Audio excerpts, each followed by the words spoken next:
In the autumn of 2023, in the quiet city of Salem, something extraordinary began to unfold. A story that no one in the neighborhood could have imagined. A story involving a 3-year-old girl, an old mirror more than a century old, and a series of events that would leave an entire community divided between faith and reason. But before we begin, let me ask you something sincerely. Do you believe that the Virgin Mary still performs miracles today? If your answer is yes, write in the comments. I believe in the miracles of the Virgin Mary. And don't forget to subscribe to the channel, because here we share stories where faith and mystery meet in ways that touch the heart. Margaret Murphy, 68 years old, had always been a woman of deep and unwavering faith. She had grown up in a traditional Irish Catholic family, where prayer was as natural as breathing. Margaret lived alone in a beautiful Victorian house built in 1892. The home had belonged to her family for generations, filled with antiques and memories. But one object stood out above all the others. A large mirror, more than 100 years old, inherited from her great-great-grandmother, hung on the living room wall. Its dark wooden frame was intricately carved, and its glass held the quiet reflection of a century of family history. Every weekend, Margaret's house would come alive with laughter. Her son Thomas, his wife Sarah, and their little daughter Elizabeth always came to visit.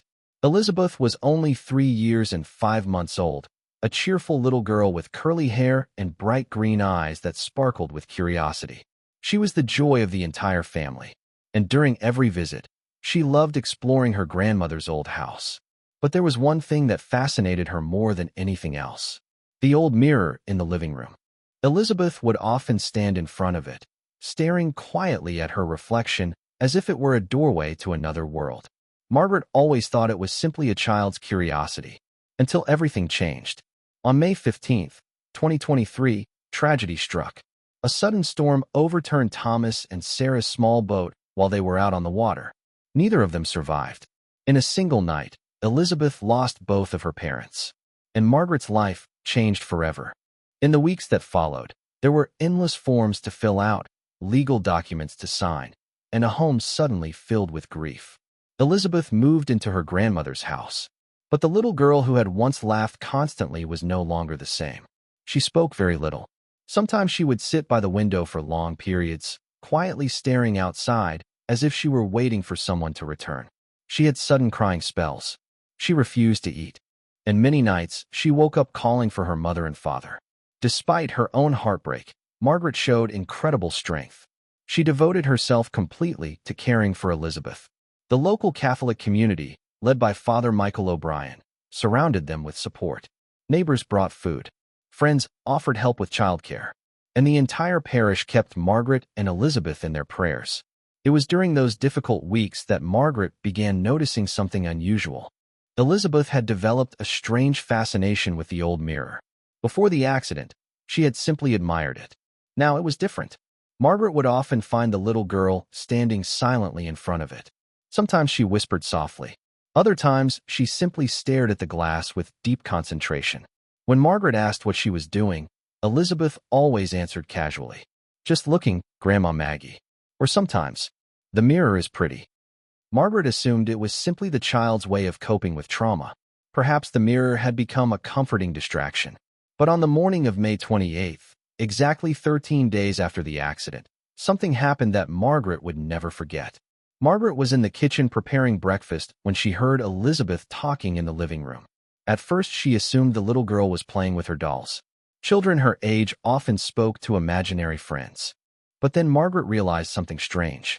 Elizabeth wasn't babbling or pretending. She was having a clear conversation. "Hello, pretty lady," Elizabeth said happily. Margaret froze. "I haven't seen you before." A few seconds passed. "Do you live in the mirror?" The toast slipped from Margaret's hand. Slowly and quietly, she walked toward the living room doorway. What she saw made her heart stop. Elizabeth was sitting on the floor cross-legged in front of the old mirror, smiling as if she were speaking to someone sitting right in front of her. "Elizabeth, sweetheart," Margaret said gently. "Who are you talking to?" Elizabeth turned around with a radiant smile. It was the first genuine smile Margaret had seen since the tragedy. "I'm talking to the pretty lady in the mirror, Grandma Maggie," she said happily. "She's wearing a beautiful blue dress." A cold shiver ran down Margaret's spine. She looked at the mirror, but she saw nothing except the normal reflection of the room. "Elizabeth," Margaret asked carefully, "what else is the lady saying to you?" Elizabeth turned back toward the mirror and became quiet. For a moment, she looked as if she were listening to someone speaking softly. Then she turned again. "She says Mr. Patterson next door lost his cat last night." Margaret blinked in confusion. "But he shouldn't worry," Elizabeth continued. "She says Rusty is sleeping under the blue house at the end of the street."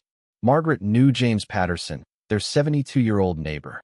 He had lived alone ever since his wife passed away, and it was true that he had an orange cat named Rusty. But Margaret had no idea if the cat was missing. "How do you know about Mr. Patterson's cat?" Margaret asked. Elizabeth answered naturally. "The pretty lady told me. She said she watches over everyone on our street. And she said we don't have to worry." Margaret felt her heart beating faster. Later that morning, she decided to check. Around 10 o'clock, she walked next door and knocked on Mr. Patterson's door. The elderly man opened it slowly. His eyes were red. "Margaret, good to see you," he said weakly. "How is little Elizabeth?" "She's adjusting," Margaret replied gently. "But tell me, James, is everything okay?" He sighed deeply. "It's Rusty. He disappeared last night. I looked everywhere. He's all I have." Margaret felt a strange tension in her chest. "James, this might sound strange, but Elizabeth said Rusty might be under the blue house at the end of the street." Mr. Patterson frowned. "You mean the Johnsons' house?" "No, I didn't check there." "But how would Elizabeth know something like that?" "I honestly don't know," Margaret admitted. "But maybe we should take a look." They walked together to the light blue Victorian house at the end of the street. Mr. Patterson bent down and looked under the raised porch. Suddenly he shouted, "Rusty!" There, curled up peacefully beneath the house, was the orange cat, fast asleep. When Mr. Patterson called his name, Rusty ran straight toward him. "Margaret," the old man said with tears in his eyes. "How did Elizabeth know he was here?" Margaret had no answer. She only smiled softly. Sometimes children notice things that we don't. But deep in her heart, Margaret knew something far stranger might be happening. And this would only be the first sign. Many more unexplained events were about to follow. "Mrs. Williams needs to see a doctor before Friday." That was what Elizabeth said after one of her quiet conversations with the mirror. Margaret felt a strange tension in her chest. She knew Helen Williams well enough to recognize the name. Helen was 55 years old and worked as a librarian at the municipal library. She had always appeared cheerful, energetic, and perfectly healthy. How could Margaret possibly approach someone she barely knew and tell her something like that? Yet the certainty in Elizabeth's voice, combined with the accuracy of the strange prediction about Mr. Patterson's cat, convinced Margaret to take the risk. On Thursday morning, Margaret walked to the public library. Helen stood behind the main counter cataloging a stack of newly arrived books. "Helen," Margaret said gently, "how have you been feeling lately?" Helen looked up, surprised. "That's funny you ask," she replied. "I've actually been feeling a bit strange these past few days." "Nothing serious," she added quickly. "Just a little more tired than usual and some headaches." Margaret took a deep breath. "Helen, this may sound a little presumptuous," she said carefully, "but have you thought about scheduling a medical checkup? Sometimes small symptoms are worth checking." Helen thought about it for a moment. "You're right," she said finally. "It's been more than a year since my last exams. I'll call Dr. Martinez today." Margaret smiled politely, but her heart was racing. The next morning, Helen called her. Her voice sounded shaken. "Margaret, I needed to thank you." Margaret felt a knot form in her stomach. "What happened?" "I went to see Dr. Martinez yesterday," Helen explained. "He ran some blood tests." There was a pause. "My glucose levels are dangerously high. He told me that if I had waited a few more weeks, I could have developed serious complications." Helen hesitated. "How did you know I needed to see a doctor?" Margaret didn't know what to say. "Sometimes," she replied gently, "we just have a strong intuition. The important thing is that you're okay." When Margaret hung up the phone, she walked slowly into the living room. Elizabeth was already there, sitting on the floor in front of the mirror. "The pretty lady said Mrs. Williams is going to be fine now," Elizabeth said without even turning around. Margaret sat quietly beside her granddaughter. "Elizabeth," she asked softly, "can you ask the pretty lady how she knows all these things?" Elizabeth stared into the mirror for a few seconds, as if listening carefully. Then she answered, She says she watches over everyone who needs help, especially children and older people. Margaret felt tears filling her eyes. There was something in Elizabeth's words that sounded far too wise for a child barely 3 years old. Elizabeth turned around and hugged her grandmother tightly. "Don't cry, Grandma Maggie," she whispered. "The pretty lady says everything will be okay." Little by little, the stories began spreading through the neighborhood. James Patterson mentioned the strange episode with his cat while playing chess at the local club. Helen Williams told a few colleagues at the library how Margaret had encouraged her to see a doctor just in time. In a small town like Salem, where everyone knows everyone else, it didn't take long for the stories to connect. Margaret Murphy's little granddaughter, the poor orphan girl, seemed to know things she should not possibly know. By early June, curious neighbors began visiting Margaret's house. Some came with casual excuses. "I just wanted to see how you're settling in. I baked some cookies for you." But Margaret could tell. They were curious about Elizabeth and the mirror. Margaret tried to keep everything discreet. She neither confirmed nor denied the rumors. Whenever the subject came up, she gently steered the conversation to other topics. But Elizabeth, being a child, had no such filter. One afternoon, Mrs. Anderson, a neighbor from the next street, came by for tea. Elizabeth immediately walked up to her. "You're worried about your son, aren't you?" the little girl asked innocently. Mrs. Anderson almost dropped her teacup. What did you say?" Elizabeth spoke naturally. "The pretty lady says he's okay. He's just having a hard time at his new job. She says he'll call you on Sunday." Margaret saw the color drain from Mrs. Anderson's face. The woman had indeed been worried about her son Kevin, who had recently moved to Boston and hadn't called in weeks.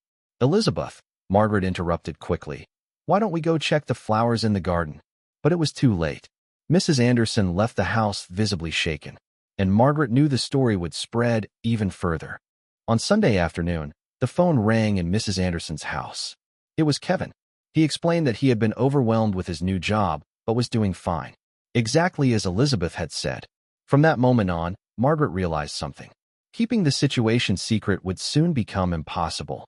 During the first week of June, people began visiting specifically to see Elizabeth or to see the mirror. Margaret felt uncomfortable with the attention, but she didn't want to be rude to neighbors who had always been kind. Even more worrying, Elizabeth seemed to enjoy the attention. Her face would light up whenever visitors arrived. Sometimes she would casually say things about their lives. To Mrs. Kelly, an elderly woman who lived alone, Elizabeth said, "The pretty lady says your sister from California will call tomorrow with good news from the doctor." The next day, it happened. To the Thompson family, Elizabeth said, "The pretty lady says you'll find Grandma's lost wedding ring in the cookie tin in the kitchen." Later that week, they did. Every prediction seemed to come true. Margaret began to feel overwhelmed. She had spent her entire life working as a teacher. She believed in logic, reason, and careful thinking. How could she explain events that seemed to defy all rational explanation? Finally, she decided to seek guidance. She went to speak with Father Michael O'Brien. Father Michael was 58 years old, originally from Ireland. He had served Salem's Catholic community for more than 20 years. He was known as a man of wisdom and balance, someone who respected both faith and reason. Margaret met him one Thursday afternoon while Elizabeth was at daycare. "Father Michael," she began, "I need to talk to you about something very delicate." She told him everything. The tragedy, Elizabeth's trauma, the conversations with the mirror, and the strange predictions that kept coming true. Father Michael listened quietly. He asked only a few simple questions. When Margaret finished, he sat silently for several minutes. Finally, he spoke. "Margaret, in 20 years of priesthood, I have heard many unusual stories. Some were clearly the result of imagination or grief, but others were harder to explain. Do you think this could be real?" Margaret asked. "The Church recognizes," Father Michael said carefully, "that God can reveal himself in many ways. And throughout history, the Virgin Mary has appeared to the faithful. Many miracles began with small signs. But the Church also teaches caution." He explained that possible Marian events were always examined carefully. The Church looks for 3 important things: the spiritual fruits in people's lives, the consistency of the message with Christian teaching, and the absence of any search for fame or profit. "In Elizabeth's case," he continued, "I see a child who has suffered great trauma. And yet the messages she reports are positive. They help people. That is consistent with the maternal character of Mary. Margaret took a deep breath. So what should I do? Observe, Father Michael said gently. Watch what fruits this brings. If Elizabeth becomes more loving, more compassionate, closer to God, then perhaps something good is happening. He suggested one important rule. Elizabeth's conversations with the mirror should remain private, not something performed for visitors. And if the situation ever began harming Elizabeth emotionally, they would reconsider everything. Margaret left the church feeling calmer. That night, she spoke with Elizabeth. Sweetheart, she said, your special conversations with the pretty lady should stay private. Just between you, me, and her. Elizabeth nodded thoughtfully. Like when you and Grandpa had special talks that were just between you two? Margaret smiled softly. Yes, she said. Exactly like that. Margaret was stunned. Elizabeth had never met Harold Murphy, Margaret's husband and Elizabeth's grandfather, who had passed away 5 years before the little girl was born. How do you know about Grandpa Harold, sweetheart? Margaret asked softly. Elizabeth answered as if it were the most natural thing in the world. The pretty lady told me. She said Grandpa Harold is taking care of Mommy and Daddy now. And he sent you a special hug. A wave of emotion rushed through Margaret. Harold had always shared quiet conversations with her. Things they kept only between themselves. Plans for their retirement. Concerns about their son Thomas. Dreams about the future of the family. How could a 3-year-old child know anything about that? After her conversation with Father Michael, Margaret decided to establish clear rules at home. Elizabeth's conversations with the mirror would continue, but they would remain private. Margaret would no longer allow visitors who came specifically to hear about the girl's experiences. Whenever curious neighbors asked questions, Margaret politely explained that Elizabeth was still a very young child grieving the loss of her parents. The family needed privacy. For a few weeks, the strategy worked. June passed quietly. Elizabeth continued her morning and afternoon conversations with the mirror, but Margaret kept them mostly to themselves. Yet the strange knowledge the child seemed to possess did not stop. One morning, Elizabeth casually mentioned that the mailman seemed sad because his mother was sick. Later that day, Margaret spoke discreetly with Joe Peterson, the mailman. He confirmed that his 84-year-old mother had been hospitalized 3 days earlier. Another afternoon, Elizabeth told Margaret that her preschool teacher was worried about the results of a medical test, but that everything would be okay. When Margaret picked Elizabeth up from school that day, the teacher, Miss Rodriguez, unexpectedly shared that she had recently undergone a biopsy and was waiting anxiously for the results. The next day, Miss Rodriguez called Margaret with joyful news. The biopsy was benign. Margaret continued writing down everything Elizabeth said after her conversations with the mirror, following Father Michael's advice to observe the situation carefully. And one thing became clear. Elizabeth was changing. She was becoming more empathetic, more loving, and strangely mature for her age. The deep sadness she had carried after losing her parents seemed to be slowly healing. The conversations with the mirror appeared to comfort her. And something else began to happen. Elizabeth's faith was growing. She began asking to attend Mass with Margaret, something she had never shown interest in before. During prayers, she seemed unusually focused and reverent. One night, she approached her grandmother. "Grandma Maggie," she said sweetly, "the pretty lady taught me a new prayer. Do you want to hear it?" Margaret nodded. Elizabeth closed her eyes and softly recited words Margaret had never heard before. Yet the prayer sounded beautiful and deeply sincere. "Mary, Mother of Jesus, thank you for taking care of all families. Help sad people become happy, and sick people become well. And thank you for taking care of my mommy and daddy in heaven." Margaret felt tears roll down her cheeks. But at the end of June, everything began to change. One morning, Elizabeth was speaking with the mirror as usual. Suddenly, she became very serious. She stared silently at the mirror for almost 10 minutes, far longer than usual. Then she ran into the kitchen. "Grandma Maggie," she shouted urgently. "The pretty lady says she needs to talk to you about something very important." Margaret quickly turned off the stove and knelt down beside her granddaughter.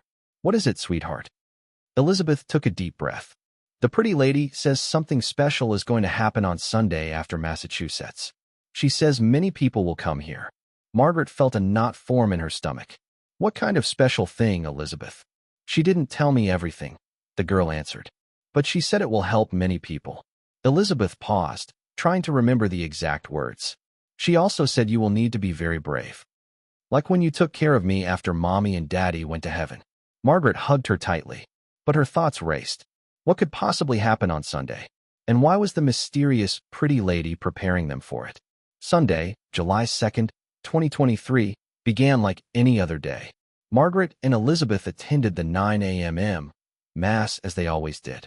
Elizabeth behaved normally, praying quietly and singing with her soft little voice. After Mass, Margaret stayed behind for a moment to talk with Father Michael about preparations for the parish festival. Elizabeth waited nearby, drawing shapes in the dirt with a small stick. Then someone approached them. Father Michael, a voice said. It was Helen Williams, the librarian whom Elizabeth had helped earlier. I need to tell you something extraordinary. Margaret and Father Michael listened carefully. My sister Nancy came to visit me from Boston, Helen explained. She's been going through a very difficult divorce. Last night, she woke up around 3 in the morning.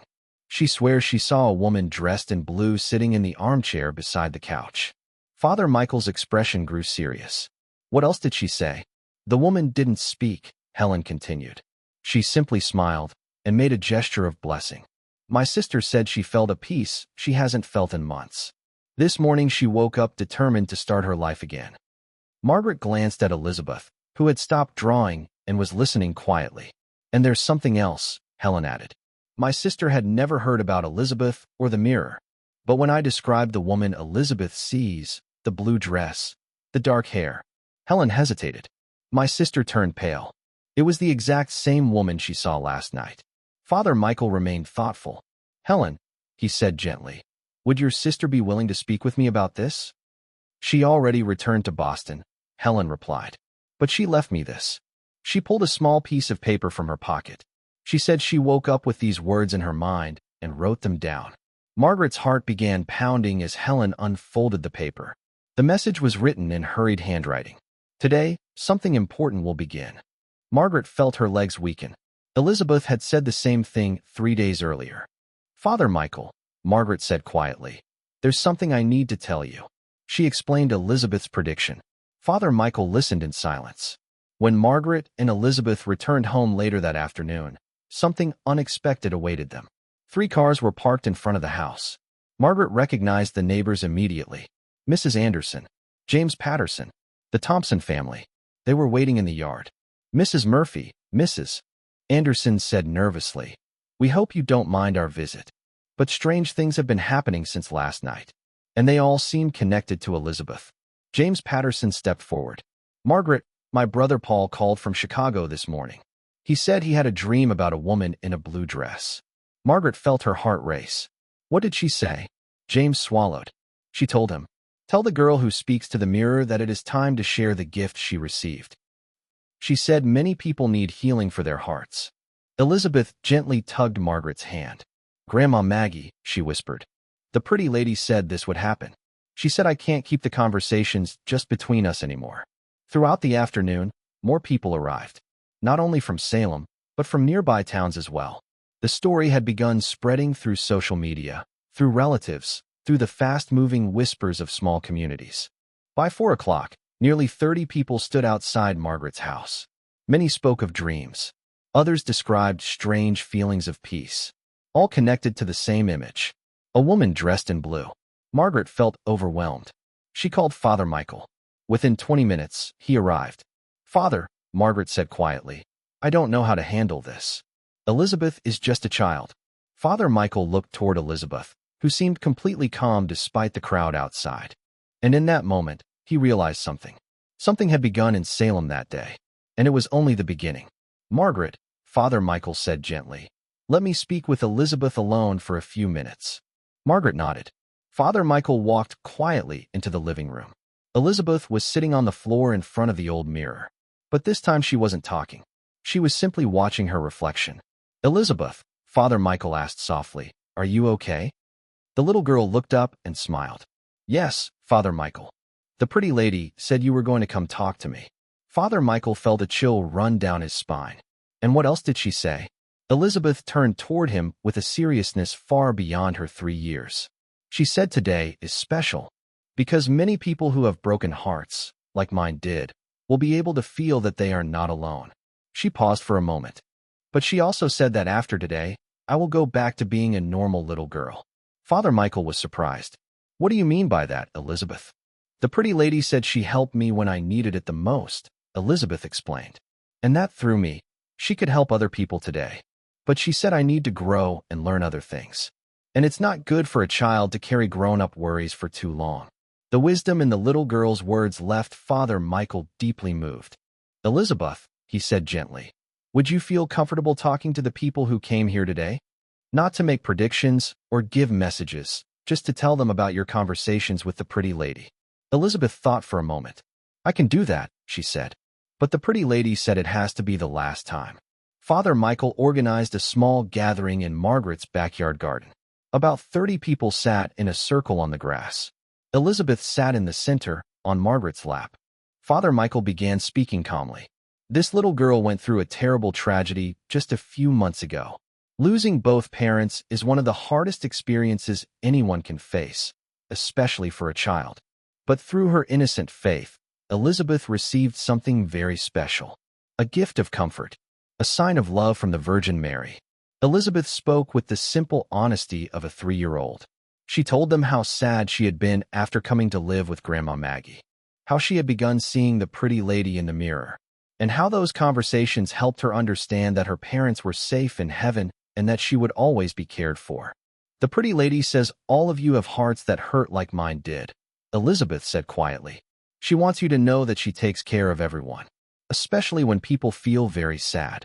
A woman in the circle began crying. Elizabeth, she asked through tears, could you ask the pretty lady about my son? He passed away 6 months ago. Elizabeth became silent for a moment. She looked toward the mirror inside the house, as if listening. Then she spoke softly. The pretty lady says your son is okay, and he wants you to stop blaming yourself for the accident. She says it wasn't your fault. The woman broke down completely. Later she would explain to Margaret that she had blamed herself for months. She had been the one who asked her son to drive to the supermarket that night. Another man spoke. My wife has Alzheimer's, he said quietly. She doesn't remember me anymore. Elizabeth listened again for a moment. The pretty lady says some illnesses are part of life, she replied gently. But love never disappears, even when memories become confused. For nearly 2 hours, Elizabeth spoke with the people gathered there, not with predictions or secrets, but with words of comfort, forgiveness, and hope. When the gathering ended, many people said they felt a peace they had not experienced in months or even years. That night, after everyone had gone home, Elizabeth sat again in front of the mirror. Margaret watched quietly from the doorway. Grandma Maggie, Elizabeth said without turning around. The pretty lady says that was the last conversation. She said thank you for letting me help the sad people. Elizabeth stood up and walked over to her grandmother. She also said that now I can play and learn kid things. Margaret hugged her tightly. And how do you feel about that, sweetheart? Elizabeth smiled. Happy. I liked helping people. But I also want to play with other kids and learn how to ride a bicycle. In the days that followed, Margaret received many phone calls and visits. People who had attended the gathering shared what had changed in their lives. Not spectacular miracles, but something just as important. Hope had returned. Mrs. Davidson, who had lost her husband the year before, said she finally slept peacefully through the night. Mr. Rodriguez, unemployed for 8 months, found the courage to start a small business. The Chin family, who had lost their teenage daughter, created a scholarship in her memory. And Elizabeth? She returned to being a normal child. She began attending daycare full-time. She made friends. She learned to ride a bicycle. And she rarely paid attention to the old mirror anymore. Sometimes Margaret would notice her staring at it thoughtfully, but only for a moment. 3 months later, Father Michael visited Margaret again. How do you see everything that happened? He asked. Margaret served tea and homemade cookies while thinking carefully. Father, she said finally, I can't explain scientifically what happened, but I can see the fruits. Elizabeth has healed from the trauma of losing her parents. She's happy and growing normally. And our entire community found peace when it needed it most. Father Michael nodded. That is a wise answer. The church has always taught that we know a tree by its fruits. Margaret smiled. And there's something else. Since July, people in our community care more about each other.